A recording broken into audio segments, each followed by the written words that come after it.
नमस्कार प्यारे विद्यार्थियों, आप सभी कैसे हो। उम्मीद है कि आपका पेपर बहुत ही अच्छा हुआ होगा। तो आज हम लेकर आए हैं कक्षा 10 का वार्षिक परीक्षा 2024 का जो पेपर है उसका सॉल्यूशन। पहला प्रश्न है कि दो संख्याओं का में से 27 है तथा लैसे 162 है। यदि एक संख्या उनमें से 54 है तो दूसरी संख्या क्या होगी। चार ऑप्शन है आपके पास, 81, 27, 54 और 18। तो चूंकि अपन के पास एक सूत्र होता है कि फर्स्ट संख्या गुणा सेकंड संख्या बराबर लैसे गुणा में से। अब देखिए यहां पर लैसे और में से 27 और 162 दे रखा है। 27 और 162 इनका गुणा करेंगे और वो किसके बराबर आएगा, जबकि एक संख्या दे रखी है 54। अब देखिए डिटेल से अपन देखें तब भी आंसर वही आएगा। अपन शॉर्ट से देख सकते हैं कि 7 को 2 से गुणा करें इकाई अंक 4 आएगा। अब इस 4 को इकाई अंक किससे गुणा करें ताकि आपका इकाई अंक 4 आ जाए। तो 81 एक ऐसी संख्या है जिसका इकाई अंक 1 है, अर्थात 81 और 54 को जो गुणा करने पर आएगा वही 27 और 162 को गुणा करने पर आएगा। तो इन दोनों को गुणा करने पर आएगा 4374। तो वो आपको कर सकते हो, ये डायरेक्ट भी हो जाएगा तरीके से। अब देखिए दूसरा प्रश्न है कि बहुपद x square minus 2x minus 8 के शून्यक है, अर्थात इसके दो शून्यक। तो इसका आंसर आएगा -2,4। इसको अपन थोड़ा सा सॉल्व करके देख सकते हैं। X square minus 2x minus का 8 बराबर 0 करेंगे। शून्य के तो किसी भी बहुपद के शून्यक निकालने के लिए बहुपद को 0 के बराबर करेंगे। ये हो जाएगा -8x स्क्वायर आना चाहिए गुणा करने पर, और माइनस आ रहा है गुणा करने पर, इसलिए बीच वाली संख्या आनी चाहिए घटाने पर। तो घटाने पर आना चाहिए माइनस का 2x। तो एक तो हो जाएगा 2x और एक हो जाएगा 4x। अब बड़ी संख्या लेनी है माइनस की, क्योंकि डिफरेंस माइनस का आ रहा है, तो ये माइनस और ये प्लस ले लेंगे। अर्थात -2x के ऊपर आपको दो संख्या लेनी है, प्लस का 2x और माइनस का 4x है, ताकि उन दोनों का डिफरेंस करेंगे तो प्लस माइनस का 2x आ जाएगा और गुणा करेंगे तो माइनस का 8x आ जाएगा। रखिए मान एक्स स्क्वायर माइनस ये प्लस 2x और माइनस का 4x माइनस 8 बराबर 0। यहां से इन दोनों में से x कॉमन आएगा तो x प्लस 2 और माइनस 4 कॉमन आएगा तो x प्लस 2 बराबर 0। यहां से x प्लस 2 बराबर 0 और x माइनस 4 बराबर 0। दोनों को 0 के बराबर करेंगे, x प्लस 2 को 0 के बराबर करेंगे तो इससे x का मान आएगा माइनस का 2 और x माइनस 4 को 0 के बराबर करेंगे, इससे आएगा प्लस का 4। अर्थात -2,4 इसके शून्य हो जाएंगे। प्रश्न है कि यदि पहली संख्या x का दोगुना, यदि कोई संख्या है x उसका दोगुना यानी 2x, दूसरी संख्या y मान लीजिए ये दूसरी संख्या के 7 गुने अर्थात 7y से 5 कम है। अर्थात जो पहली संख्या x था उसका दोगुना यानी ये दोगुना कम है किससे, दूसरी संख्या y के 7 गुने से, अर्थात 7y माइनस 2x। इनका डिफरेंस दे रखा है सवाल में 5। यहां से सरल करेंगे तो ये आएगा ऑप्शन नंबर द इसका राइट आंसर, क्योंकि देखो 2x तो 2x को उधर ले जाएंगे तो ये हो जाएगा 2x। अब ये 7y प्लस के पहले से है और 5 को इधर लेंगे तो ये हो जाएगा माइनस का, तो 7y माइनस 5 यानी 2x बराबर 7y माइनस 5 या फिर 7y माइनस 5 बराबर 2x। तो ऑप्शन नंबर द इसका राइट आंसर हो जाएगा। अगला प्रश्न है किसी वृत्त के व्यास के सिरों पर खींची गई स्पर्श रेखाएं परस्पर होती है, लंब, समांतर, प्रतिच्छेदी और छेदक। तो ये एक प्रमेय का स्टेटमेंट है कि यदि कोई वृत्त का ये व्यास है तो इसके सिरों पर खींची गई स्पर्श रेखाएं सदैव समांतर होती है। तो इसका आंसर हो जाएगा समांतर रेखाएं। यदि किसी वृक्ष की छाया उसकी ऊंचाई की √1/√3 गुनी हो तो सूर्य का उन्नयन कोण क्या होगा। देखिए ये छाया और ऊंचाई वाले प्रश्न बहुत से आए, बताए थे एग्जाम से पहले भी। तो जैसे मान लीजिए ये कोई वृक्ष है जिसकी ऊंचाई मान लेते हैं अपन x है और इसकी छाया दे रखी है ऊंचाई की 1/√3 गुना, तो यानी 1/√3 गुना x। ये इसकी ऊंचाई हो गई, ये इसकी छाया हो गई। ये क्या है, सूर्य कोण, अर्थात ये थीटा कोण आपसे पूछा जा रहा है। तो यहां पे देखिए लंब बटे आधार यानी x बटे √3 बराबर ये tan लगेगा, tan थीटा। तो देखिए x बटे 1 लिख लीजिए और फिर इसके नीचे है x बटे √3 बराबर tan थीटा, या फिर x बटे 1 और नीचे भिन्न का भाग भिन्न में दे रहे हैं तो पहले के भिन्न एज और नीचे वाले भाग के चिन्ह को गुणा में कन्वर्ट कर देंगे और जो नीचे भिन्न है x बटे √3 इसको पलट देंगे तो ये आएगा √3 बटे x, x से x कटेगा, ये है tan थीटा का मान। अब √3 tan में किसका मान होता है, तो √3 tan में होता है tan 60 डिग्री का मान, इसलिए tan 60 बराबर tan थीटा, tan से tan कैंसिल होगा, थीटा बराबर आएगा 60 डिग्री। इसके बाद प्रश्न है 2 sin 45 cos 45 का मान क्या है। चार ऑप्शन है आपके पास, 2 0 1 बटे 2 1। देखिए यहां पर कुछ नहीं करना, आपको sin 45 cos 45 के मान रखने हैं, तो इसलिए 2 sin 45 का मान ये होता है 1 बटे √2 गुणा cos 45 का मान भी 1 बटे √2, तो 2 गुणा √2 को √2 से गुणा करके ये आएगा 2 अर्थात 1 बटे 2, 2 से 2 कटेगा, इसका आंसर आएगा 1, अर्थात इसका option number the right answer हो जाएगा। इसके बाद प्रश्न है कि बिंदु 0,3 की x अक्ष से दूरी क्या है। देखिए इस तरीके के प्रश्न आपको बताए थे कि x अक्ष से दूरी पूछेगा तो y का मान है और y अक्ष से दूरी पूछे तो x का मान। यहाँ पे 0,3 है, x अक्ष से दूरी पूछ रहा था, y का मान इसमें 3 है, तो इसका आंसर हो जाएगा ए, ऑप्शन नंबर ए, यानी 3 x अक्ष से दूरी हो जाएगी। इसके बाद अगला प्रश्न है कि यदि कोई त्रिभुज है PQR और उसमें कंडीशन दे रखी है आपको कि PQ का वर्ग प्लस QR का वर्ग बराबर PR का स्क्वायर हो तो कौन सा कोण समकोण होगा। देखिए ये मान लीजिए इस तरीके से कोई समकोण त्रिभुज है और इसमें PQR ये दे रखा है, ये एक समकोण त्रिभुज है और फिर पूछ रहा है कि कौन सा कोण होगा समकोण, तो ये दे रखा है कि PQ का वर्ग यानी PQ इसका वर्ग, QR इसका वर्ग बराबर PR यानी ये PR, अर्थात ये है कर्ण। तो कर्ण के सामने की भुजा, PR के सामने भुजा, त्रिभुज है, त्रिभुज में 3 बिंदु है PQR, जब P और R कर्ण हुआ तो कर्ण के सामने की भुजा, सॉरी सामने का कोण थीटा बराबर Q होगा समकोण, अर्थात इसका आंसर आ जाएगा बे, कोण Q इसमें समकोण होगा। इसके बाद अगला प्रश्न है कि यदि 3 के प्रथम 5 गुणजों का योगफल क्या है। देखिए 3 के प्रथम 5 गुणज, 3 के प्रथम 5 गुणज ये है 3 6 9 12 और 15। अब ये कह रहा है कि इनका योगफल कितना है, तो देखिए 3 और 3 6, 3 और 6 9, 9 9 18, 18 और 12 30 और 30 और 15 45, अर्थात ऑप्शन नंबर 6 इसका राइट आंसर हो जाएगा। इसके बाद प्रश्न है समांतर श्रेणी से रिलेटेड कि यदि किसी समांतर श्रेणी का प्रथम पद 2 और सार्व अंतर 3 है तो इस श्रेणी का nवां पद क्या हो जाएगा।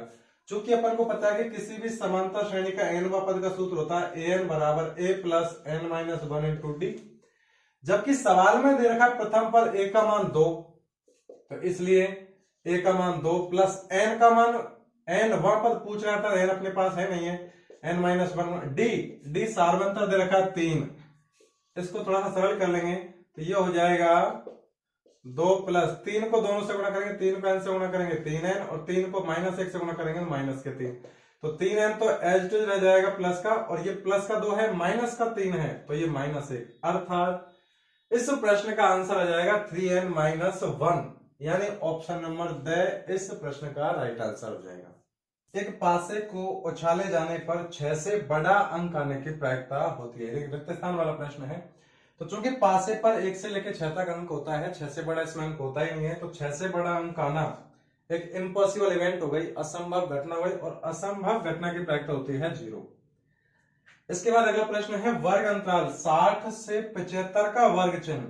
वर्ग चिन्ह का मतलब होता है मध्यमान, और मध्यमान या वर्ग चिन्ह निकालने का तरीका यह है कि आपको दोनों मान, निम्न सीमा और उच्च सीमा दोनों मानों को जोड़ के 2 का भाग लगाना है, या फिर अपन डायरेक्ट तरीके से निकाल सकते हैं कि 60 और 75 के बीचों बीच का मान क्या होता है।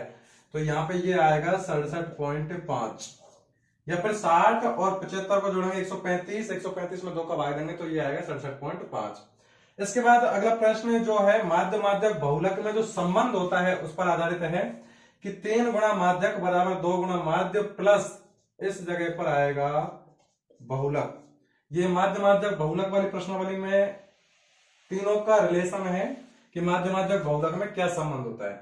अगला प्रश्न है यदि एक शंकु की त्रिज्या 6 सेमी, ऊंचाई 8 सेमी, तो तिर्यक ऊंचाई L का मान पूछा जा रहा है। तो देखिए शंकु की त्रिज्या दे रखी है, ऊंचाई दे रखी है, तो आपसे तिर्यक ऊंचाई L का मान पूछा जा रहा है और L बराबर होता है √h² प्लस r²। h का मान है 8 और 8 का वर्ग करेंगे तो ये हो जाएगा 64 प्लस 6 का वर्ग 36, 36 और 64 100 और 100 का वर्गमूल लेंगे तो 10। अब ये सेंटीमीटर में है तो इसका आंसर आ जाएगा 10 सेंटीमीटर। इसके बाद प्रश्न है वृत्त का क्षेत्रफल आपको दे रखा है और त्रिज्या पूछी जा रही है, और एक प्रश्न पहले वाला है उसमें वृत्त की परिधि आपसे दे रखा है और इसकी त्रिज्या पूछा जा रहा है। तो देखिए इसमें तो क्या करना है, वृत्त का क्षेत्रफल दे रखा है, त्रिज्या पूछ रहा है, इसलिए चूंकि वृत्त का क्षेत्रफल होता है πr² और इसके बराबर क्षेत्रफल का मान रख दीजिए 154 दे रखा है सवाल में। तो यहां से पाई का मान 22/7 गुणा r² बराबर 154, 22 से काटेंगे 154 को 7 बार तो ये आएगा r²/7 बराबर 7 आ रहा है, तो r² बराबर आएगा 7 गुणा 7 यानी 7 का वर्ग, इधर r का वर्ग है, इसलिए r बराबर आ जाएगा 7 सेमी। 7 सेमी। इससे पहले का प्रश्न जो है प्रायिकता से रिलेटेड है और प्रायिकता में भी P of E plus P of E bar is equal to 1 होता है। वो कंसेप्ट है कि यदि P ऑफ E बराबर 0.05 है तो P ऑफ यानी P E नहीं की प्रायिकता, तो sense P of E plus P of E बार नहीं का मतलब E बार है, इन दोनों का योग 1 होता है। और जबकि P ऑफ E का मान दे रखा है 0.05 प्लस P ऑफ E बार बराबर 1, इसलिए यहां से P ऑफ E बार का मान निकालेंगे तो 1 में से घट जाएगा 0.05, इसका आंसर आएगा 0.95। तो इसका आंसर हो जाएगा 0.95। ये ऑप्शन वाला प्रश्न है, सॉरी, तो इसका आंसर हो जाएगा 0.95। इससे पहले का प्रश्न जो है वो है बहुलक का, जब केवल आपको आंकड़े दे दिए गए और बहुलक आपसे पूछा जा रहा है। तो यहाँ पे बहुत ही सिंपल सवाल है। देखिए इन सब में संख्या 3 है, वो सबसे ज्यादा बार आ रही है, 5 बार आ रही है, तो इसका बहुलक हो जाएगा 3। प्रथम 11 पूर्ण संख्याओं का माध्य क्या होगा। यहां पे देखिए थोड़ा सा कंसेप्ट आपको याद होना चाहिए। प्रथम 11 पूर्ण संख्या, तो चूंकि प्रथम 11 पूर्ण संख्या या 11 पूर्ण संख्या ये होती है, पहली पूर्ण संख्या स्टार्ट होती है 0 से, बाकी 10 नेचुरल नंबर आ जाएगी 10 तक, 1 2 3 4 5 6 7 8 9 10। अब ये 11 हो गया, तो यहाँ पे 0 पहली पूर्ण संख्या हो जाएगी। इनका माध्य पूछा जा रहा है, तो देखिए 0 को छोड़ के 1 से लेके 10 तक की संख्या में 55 होता है, 55 में अपन 0 जोड़ेंगे तब भी 55 रहेगा। तो माध्य निकालेंगे तो योग बटे संख्या, अब संख्या है ये 11, तो 11 का भाग लगाएंगे ये आएगा 5, अर्थात इसका आंसर आ जाएगा 5। इसके बाद गोले के आयतन से रिलेटेड प्रश्न है कि यदि एक गोले का आयतन 36 पाई घन सेमी है तो आपसे पूछा जा रहा है कि उस गोले की त्रिज्या क्या होगी। चूंकि गोले का आयतन ये होता है 4/3 पाई r क्यूब, और इसका मान सवाल में दे रखा है 36 पाई घन सेमी, इसलिए 4/3 पाई r क्यूब बराबर 36 पाई घन सेमी। यहाँ पे देखिए पाई से पाई कैंसिल हो जाएगा, 4 से 36 कट जाएगा 9 बार, अर्थात यहाँ आएगा r की घात 3 बराबर 9 तो पहले से है और 9 होता है 3 गुणा 3 और 1 3 ये है, ये गुणा में जाएगा तो ये हो जाएगा 3 की घात 3। r की घात 3 बराबर 3 की घात 3, तो आधार समान हो जाएगा, घात बराबर है तो इसका मतलब इसका मान आ जाएगा r बराबर 3 सेमी। उस गोले की त्रिज्या हो जाएगी 3 सेमी। प्रश्न है कि यदि एक वृत्त की परिधि आपको दे रखी है और वो है 176 सेंटीमीटर, तो आपसे वृत्त की त्रिज्या पूछा जा रहा है। तो चूंकि वृत्त की परिधि वो होती है 2 पाई आर और आपको 2 पाई आर वृत्त की परिधि का मान दे रखा है सवाल में 176 सेंटीमीटर, इसलिए यहां पे मान रख दीजिए 2 पाई का मान 22/7, क्योंकि जब तक आपसे पाई का मान ये नहीं बोल रखा होगा कि 3.14 लेना है, तब तक आपको पाई का मान 22/7 ही लेना है। r बराबर 100 मतलब 2 गुणा 22/7 गुणा r बराबर 176। यहां से कट जाएगा 22 से 176 कट जाएगा, 22 × 176, 2 से कट जाएगा 8 4 बार, तो ये आ जाएगा r का मान 4 गुणा 7 यानी 7 चौको 28 सेंटीमीटर, अर्थात इसका आंसर आ जाएगा 28 सेंटीमीटर। यानी जिस वृत्त की परिधि 176 सेंटीमीटर है उसकी त्रिज्या आ जाएगी 28 सेंटीमीटर। एक ऊर्ध्वाधर खंबे की परछाई खंबे की ऊंचाई के बराबर है तो सूर्य का उन्नयन कोण ज्ञात कीजिए। देखिए इस तरीके के सवाल अपन ने काफी किए हैं पहले, इससे पहले वीडियो वाली में। जैसे हमारे ये कोई त्रिभुज है एबीसी, ये इसका उन्नयन कोण थीटा आपसे पूछा जा रहा है, ये समकोण है, तो खंबे की परछाई और खंबे की ऊंचाई, ये ऊंचाई मान लीजिए x मीटर है और इसकी परछाई भी x मीटर सवाल में दिखा रखी है, क्योंकि ऊंचाई और परछाई बराबर है तो उन्नयन कोण पूछा जा रहा है। ऊंचाई और परछाई का मतलब आधार यानी लंब बटे आधार में एक रिलेशन लगता है, तो लंब भी x है आधार भी x है और ये लगता है tan थीटा, x बटे x यानी 1 बराबर tan थीटा। अब tan में ये होता है tan 45 का मान होता है 1, इसलिए tan से tan कटेगा, थीटा बराबर आ जाएगा यहाँ पर 45 डिग्री। इसके बाद प्रश्न है कि कोई बिंदु दे रखे आपको दो, एक बिंदु है -a,1 और दूसरा बिंदु है जिसके निर्देशांक -a, -a है। उन दोनों के बीच की दूरी आपसे पूछा जा रहा है। तो देखिए दो बिंदुओं के बीच की दूरी, क्योंकि डिस्टेंस फॉर्मूला होता है √x1 - x2 का whole square plus y1 - y2 का होल स्क्वायर, इसलिए d बराबर √x1 x2, x1 का मान है -a और x2 का मान भी है -a, अर्थात -a में से घटाना है माइनस का a और इस पूरे का whole square plus y1 - y2, y1 का मान है a उसमें से घटाना है -a, यानी a में से घटाना है माइनस का a, इस पूरे का होल स्क्वायर। देखिए यहां से ये माइनस इंटू माइनस प्लस हो जाएगा और इसका होल स्क्वायर प्लस ये a minus into minus plus ये a इसका होल स्क्वायर, और ये -a से -a कट जाएगा यानी 0 का वर्ग, -a से माइनस कटेगा 0 बचेगा, तो 0 का वर्ग प्लस a 2a और 2a का वर्ग। अब ध्यान देना यहाँ पे 0 में 2a स्क्वायर जोड़ेंगे तो यही रहेगा यानी 2a का स्क्वायर। अब 2a पर स्क्वायर भी है और अंडर रूट भी है, अर्थात इसका आंसर आएगा आपका 2a। अब कुछ भी नहीं है तो आपको या तो इकाई लिखना पड़ेगा या फिर इसके साथ लिखना पड़ेगा मात्रक, ये डिस्टेंस है। तो इन दोनों बिंदुओं के बीच की दूरी आ गई 2a इकाई या फिर 2a मात्रक। इसके बाद प्रश्न है कि निम्न आकृति में आपको एक आकृति दे रखी है त्रिभुज एबीसी और उसमें BC भुजा के समांतर DE दे रखा है। आपसे पूछा जा रहा है EC का मान, यानी त्रिभुज एबीसी में BC भुजा के समांतर DE है और AD DB और आपको मान दे रखा है AE का, आपसे पूछा जा रहा है EC। अब देखिए यहां से 1.5 का ये डबल है 3, इसी प्रकार 1 का डबल हो जाएगा ये 2 सेमी, इसका आंसर आ जाएगा। कैसे आएगा थोड़ा सा सॉल्व करते हैं अपन। देखिए थेल्स प्रमेय के अनुसार इसमें इस भुजा का इसके साथ जो अनुपात है, यानी एडी भुजा का डीबी भुजा के साथ या बीडी भुजा के साथ जो अनुपात है, वही अनुपात एई का इसी भुजा के साथ रहेगा। तो एडी है 1.5 बटे बीडी है 3 बराबर एई है 1, और ये ईसी आपसे पूछा जा रहा है।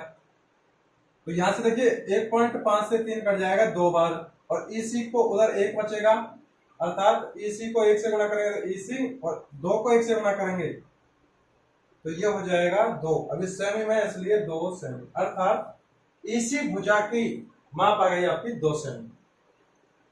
इसके बाद रैखिक समीकरण युग्म दे रखा आपको, x प्लस वाई बराबर 14 है और x माइनस वाई बराबर 4 है। इन दोनों को हल करना है। आपके लिए ऑप्शन है कि आप कोई सी विधि से कर सकते हो।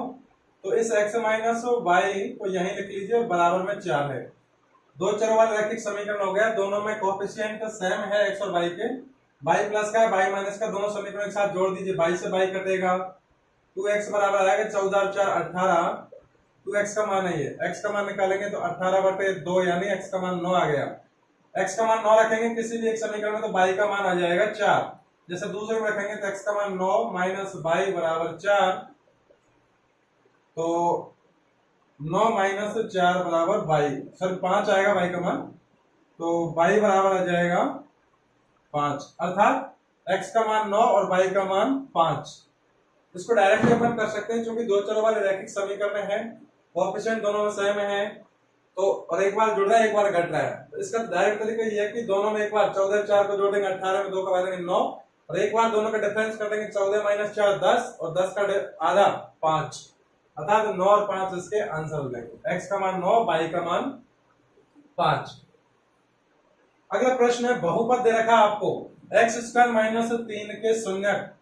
तो चूंकि किसी भी बहुपद के शून्यक ज्ञात करने के लिए उसको 0 के बराबर करेंगे, और 0 के बराबर करेंगे तो ये आएगा x स्क्वायर बराबर प्लस का 3। यहां से x का मान निकालेंगे तो ये आएगा प्लस माइनस रूट 3, अर्थात x के दो मान आ जाएंगे, प्लस का रूट 3 और माइनस का रूट 3। इसके बाद लैसे मैसे वाला सवाल है, लेकिन उसमें जो संख्याएं हैं वो घातांकों के रूप में दे रखी हैं। तो x का मान है 2 की घात 3 गुणा 3 की घात 2, और y का मान है 2 की घात 2 गुणा 3 की घात 2। एलसीएम पूछा जा रहा है, तो एलसीएम निकालने के तरीके ये कि यहाँ पे देखिए 2 की घात 3 है, 2 की घात 2 है, कॉमन भी है, कॉमन नहीं हो तब भी अपन को लेना पड़ता। तो इसका तरीका ये कि छोटी घात तो मैसे में लेते हैं, बड़ी घात लैसे में। तो 2 की घात 3 है, 2 की घात 2 है, तो एक तो आ गया 2 की घात 3 गुणा 3 की घात 2 है और 3 की घात 2 है, दोनों में सेम है, तो ये तो 3 की घात 2 ही लेना पड़ेगा, अर्थात इसका आंसर आ जाएगा 2 की घात 3 गुणा 3 की घात 2।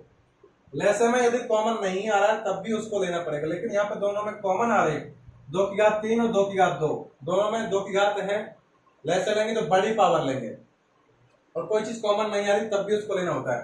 और यदि इसी का अपन एचसीएफ लेते तो एचसीएफ आ जाता है इसका 2 की घात 3 और 2 की घात 2 कॉमन है, मतलब दोनों में 2 की घात है, तो छोटी घात 2 की घात 2 और 3 की घात 2 दो जगह सेम है, तो 3 की घात 2, ये इसका एचसीएफ आ जाता। लेकिन अपन से पूछा सिर्फ एलसीएम, 2 की घात 3 गुणा 3 की घात 2। इसके बाद देखिए यहाँ पे एक सवाल है समांतर श्रेणी का। समांतर श्रेणी आपको दे रखी है -3 -1/2 माइनस वो प्लस का 5/2। देखिए ये -3 माइनस का 1/2 और 5/2। पहली बात तो ये प्रश्न में थोड़ी सी मिस्टेक है, क्योंकि देखिए -3 और -1/2 5/2 को यदि आप चेक करोगे तो ये समांतर श्रेणी नहीं है।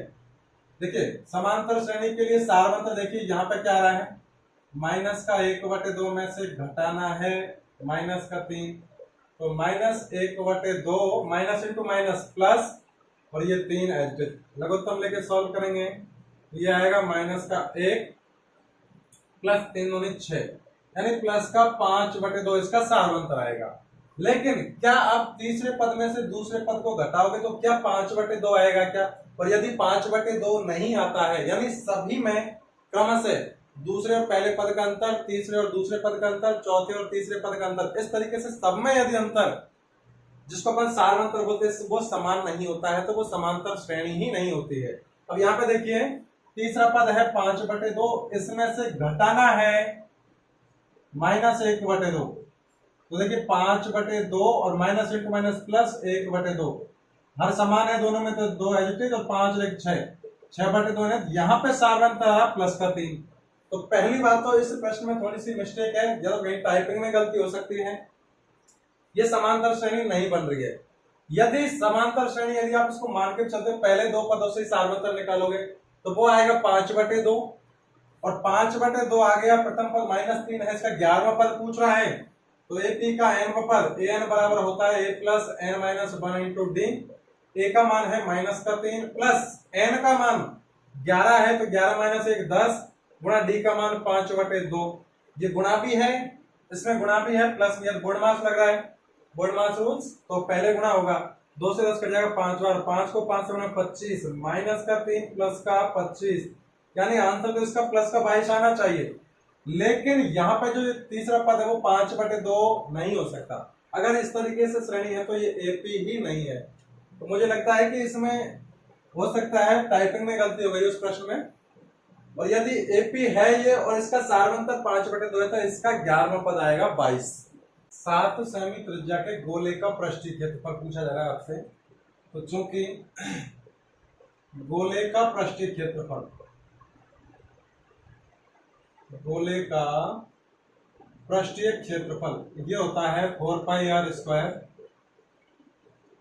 इसलिए मान रखेंगे 4 पाई का मान 22/7 गुणा r का मान, त्रिज्या 7 सेमी है, तो 7 गुणा 7, यहां से 7 से 7 कटेगा, यह आएगा 22 × 88 गुणा 7, यानी 8 7 56 का 6 का आंसर की 5, 8 7 56 और 5 61, यानी 616। अब ये सेंटीमीटर में है, सेंटीमीटर में है, इसलिए 616 सेंटीमीटर स्क्वायर, अर्थात उस गोले का पृष्ठीय क्षेत्रफल आ जाएगा 616 सेंटीमीटर स्क्वायर, जिसकी त्रिज्या 7 सेमी है।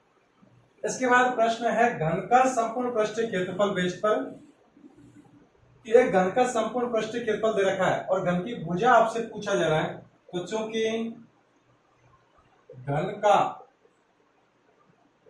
संपूर्ण पृष्ठीय क्षेत्रफल ये होता है 6 गुणा भुजा स्क्वायर, और आपको 6 गुणा भुजा स्क्वायर का मान दे रखा है 1014 वर्ग मीटर, 1014 वर्ग मीटर। यहां से भुजा निकल जाएगी, ए स्क्वायर बराबर आएगा 1014/6, यानी 6 कम 6 4 बचेगा, से 41 6 36 5 बचेगा, अगला उदाहरण 4 54 6 नाम 54। अगर ए स्क्वायर का मान 169 आ रहा है, इसलिए ए का मान आ जाएगा 13, और ये मीटर में है इसलिए मीटर। अब क्योंकि ये भुजा है तो वर्गमूल दोनों में आता है प्लस माइनस, लेकिन माइनस वाला आंसर होगा नहीं क्योंकि भुजा माइनस में आएगा नहीं, तो ये हो जाएगा आपका आंसर 13 मीटर। यानी जिस घन का संपूर्ण पृष्ठीय क्षेत्रफल 1014 वर्ग मीटर है, उस घन की भुजा आ जाएगी 13 मीटर। इसके बाद अगला प्रश्न है कि वृत्त की त्रिज्या 7 सेमी है और केंद्र पर अंतरित कोण 60 डिग्री है, चाप की लंबाई पूछा जा रहा है। इस तरीके से कोई वृत्त है, इसकी त्रिज्या आपको दे रखी है 7 सेमी, और ये थीटा अंतरित कोण 60 डिग्री दे रखा है, चाप की लंबाई आपसे पूछा जा रहा है, अर्थात ये वाला ABO, ये वाला चाप आपसे पूछा जा रहा है। तो चूंकि चाप की लंबाई का सूत्र होता है 2πr θ/360, मान रखेंगे यहां पर, इसलिए 2 गुणा पाई का मान 22/7 गुणा r का मान 7 सेमी, और थीटा का मान है 60 डिग्री बटे 360। यहां से 60 से 360 6 बार कट जाएगा, 7 से 7 कट जाएगा, 2 से कट जाएगा 6 3 बार, अर्थात ये आएगा 22/3, यानी 3 7 21 पॉइंट, एक से बचेगा 0 बढ़ाएंगे 3 3 3, और इस तरीके से 7.33 चाप की लंबाई है, और ये सेंटीमीटर में दे रखी त्रिज्या, तो ये भी किस में आ जाएगी सेंटीमीटर, अर्थात 7.33 सेंटीमीटर या फिर 22/3 सेंटीमीटर।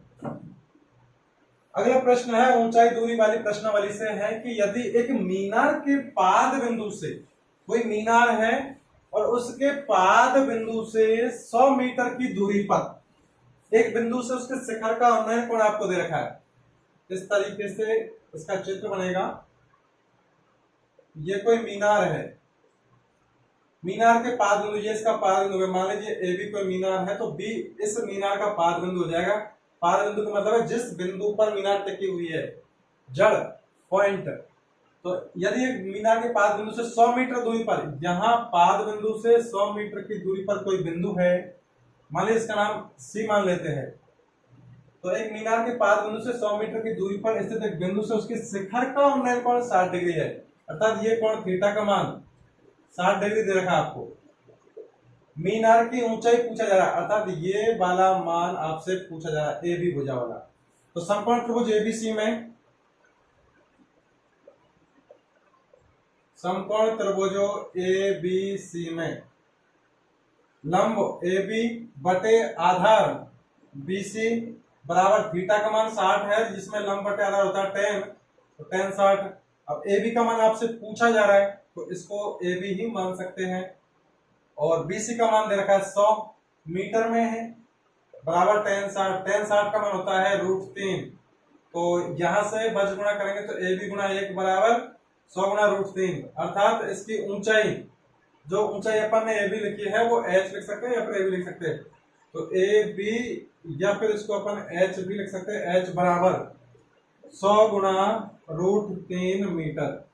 यहां तक भी आंसर सही है, लेकिन यदि आप चाहो तो चूंकि √3 बराबर होता है 1.732, इसको गुणा कर दो 100 से, इसलिए H बराबर 100 गुणा 1.732। अब ये 100 में 2 जीरो है तो ये अंक 2 अंक पीछे खिसक जाएगा, इसलिए यह जाएगा 1732.2 मीटर। अर्थात उस मीनार की ऊंचाई H बराबर हो जाएगी 100 √3 मीटर या फिर 173.2 मीटर।